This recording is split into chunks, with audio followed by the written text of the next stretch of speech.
Nous avons perdu Jacqueline lors de l'accouchement. Quoi? Papa, dis-moi que c'est une blague. Papa, dis-moi que c'est une blague. Jacqueline n'est plus. Non! Non! Jacqueline, non! Pas ça! Seigneur, prends-moi! Prends-moi à sa place, pas Jacqueline! Tu veux quoi? À quoi bon vivre? Ma vie n'est que douleur et souffrance. Depuis 3 jours, on ne t'a plus vu. Tu ne donnes plus d'enseignement. Même à la cantine, tu ne viens plus. 3 jours sans manger ni boire. Nestor, tu veux mourir? À quoi bon? N'est-ce pas toi qui nous dis ici tous les jours que tout est la volonté de Dieu?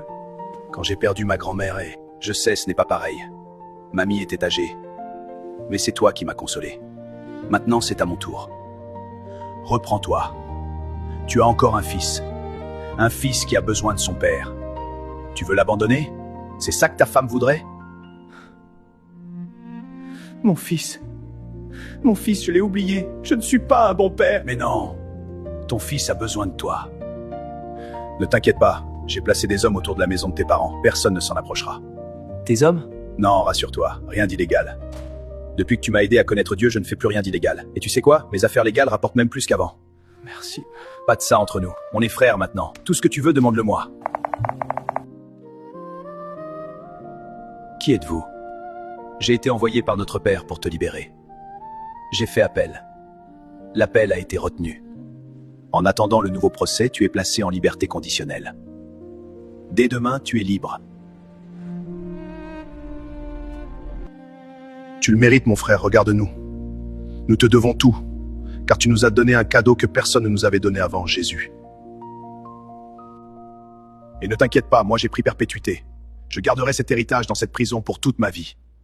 Dieu est avec nous. Quoi, libéré? Ils ont fait appel? Mais comment est-ce possible? Ce type n'est pas humain! Il me faut une stratégie. Vous voyez le ministère? Ce n'est pas fait pour tout le monde. Vous voyez le pasteur dont je vous ai parlé la dernière fois? Nestor. Il est prêt à tout. Après avoir été envoyé en prison, il a rencontré un occultiste et a signé un pacte avec le diable. Oxy, il a sacrifié sa femme. Elle était enceinte en plus. Heureusement, l'enfant a été sauvé parce que Dieu est juste. Il ne laisserait pas mourir un innocent comme ce bébé. Alors il a sauvé l'enfant. Alléluia! Rendons gloire à Dieu! Vous ne croyez en aucun Dieu, vous? Je n'ai pas le temps.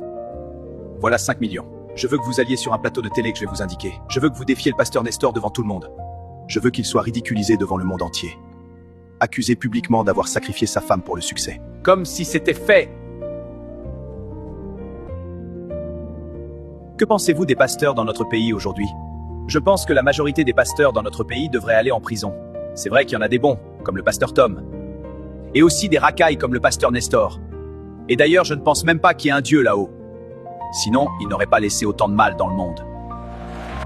Pourquoi vous doutez? Pour moi, Dieu n'existe pas. Parce que s'il existait, il n'aurait pas laissé ce pasteur Nestor sacrifier sa femme pour sa gloire. Avez-vous des preuves? Des preuves? Si le pasteur Nestor pense que je dis n'importe quoi, je le défie de venir sur ce plateau me dire le contraire. T'en fais pas, papa sera là pour toi. S'il arrive que papa ne tienne pas sa promesse, celui qui est plus grand que papa prendra soin de toi. Lui, tu peux toujours lui faire confiance. Il n'abandonne jamais. Nestor, le défi qui t'a été lancé à la télé, tu en dis quoi? Maman, je n'ai jamais perdu foi en Dieu. Mais j'ai fermé l'église, je ne suis plus pasteur. Je ne vais pas répondre à ses provocations. C'est Dieu qui va lui répondre. Moi, je me consacre à mon fils désormais.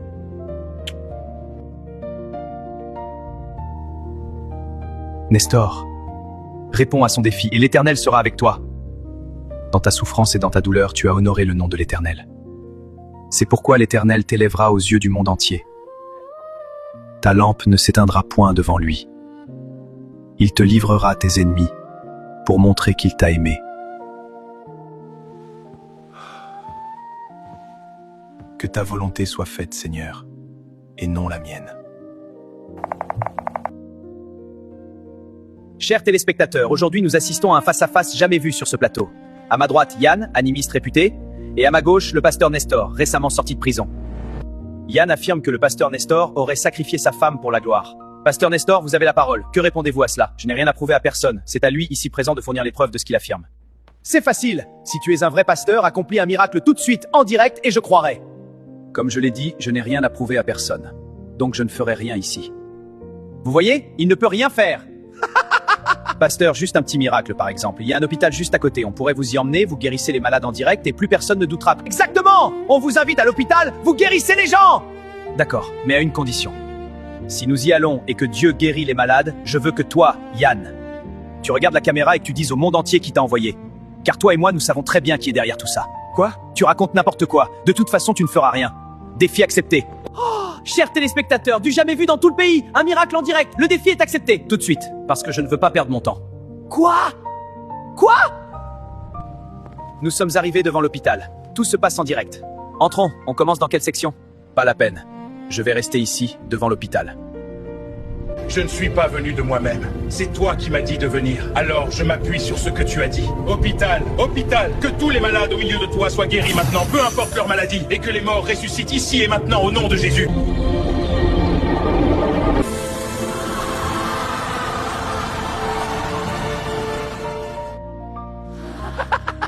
Rien ne se passe, absolument rien.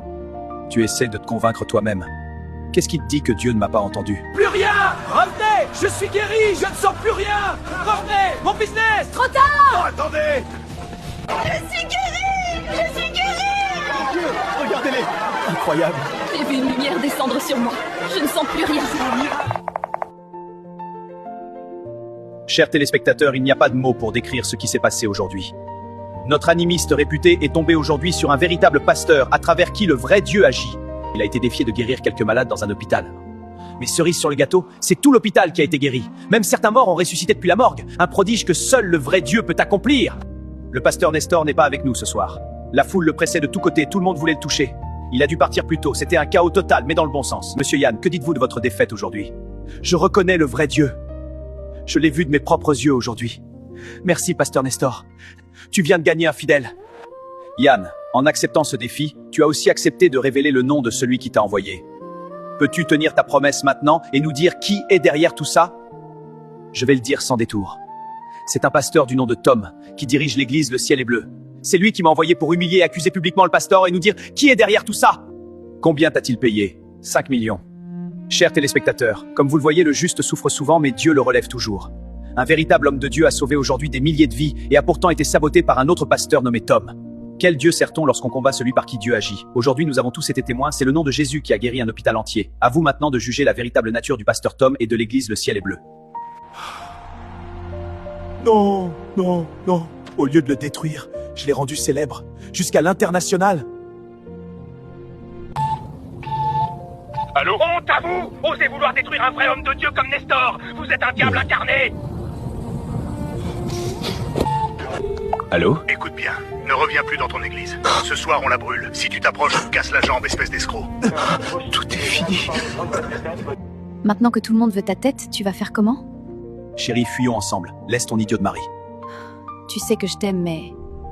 Quoi? Quoi, Tom? Ma propre femme, depuis quand? Attends, Romain, je vais vite... Depuis quand, Laura, tu tapes mon ami? Romain, Je vais vous tuer tous les deux!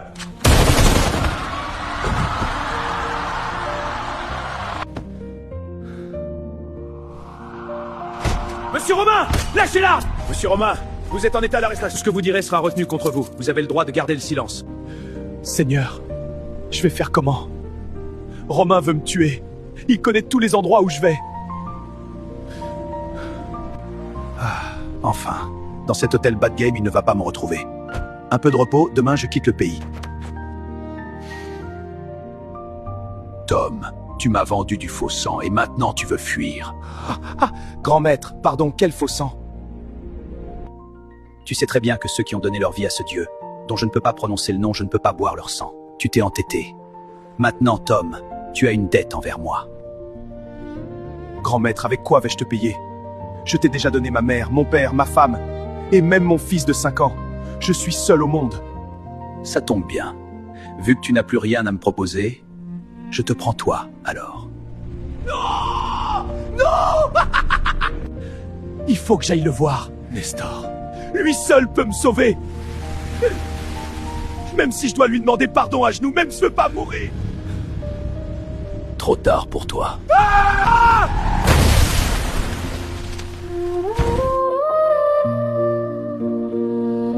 Thomas, Qui êtes-vous? Où suis-je? tu es au ciel. Ta vie sur la terre est terminée. Alors je suis au ciel. Jésus, je suis ton serviteur. Je t'ai servi toute ma vie. Tu m'as servi en faisant quoi, Thomas? Je suis pasteur, Jésus. J'ai conduit tes brebis vers toi. Tu prétends me servir et pourtant tu as envoyé en prison mon fils Nestor. Tu l'as persécuté. Tu t'es confié à des puissances occultes. Tu as blasphémé mon nom. Cependant, ton nom n'est pas inscrit dans le livre de vie. Jésus, je t'ai servi. Jésus, cette église a été bâtie en ton nom. Même si je me suis confié à des puissances occultes, c'était dans le but de te donner un coup de main, pour que les gens croient rapidement en toi. Et même dans ça, il y a vraiment des gens qui ont cru véritablement en toi. Tu penses venir en aide au Tout-Puissant, toi, ouvrier d'iniquité, je ne t'ai jamais connu. Éloigne-toi de moi. Non! Non, non, Seigneur, je veux me racheter, je t'en prie. Jésus, sauve-moi, je suis pasteur, je suis pasteur. Jésus, je veux me racheter. Pitié, j'ai mal, je brûle, ça brûle. Jésus, pitié. Monsieur Romain, vous avez intérêt à parler vite. Je me fiche que vous soyez procureur. Si vous bougez le petit doigt, je vous taserai. Je regrette vraiment. C'était l'idée de Tom. Il a dit qu'on devait enrouler ce nouveau pasteur dans notre cercle. Quel cercle? Une secte avec un démon comme grand maître. C'est lui qui tirait les ficelles derrière tout ça. À cause de vos magouilles, un homme honnête et droit comme Nestor a été humilié, accusé à tort. Vos complices sont morts. Mais vous, monsieur, la justice humaine va s'occuper de vous. Allez, mettez-le dans la pire cellule possible. Qu'il goûte à ce qu'il a fait subir au pasteur Nestor. Allez, allez, jouez, mon garçon, joue. Oui, c'est ça, joue avec le jouet. Très bien, mon grand, tu t'amuses bien. Tu peux faire des miracles, parler en langue, mais si tu n'as pas l'amour du prochain, tu n'es rien.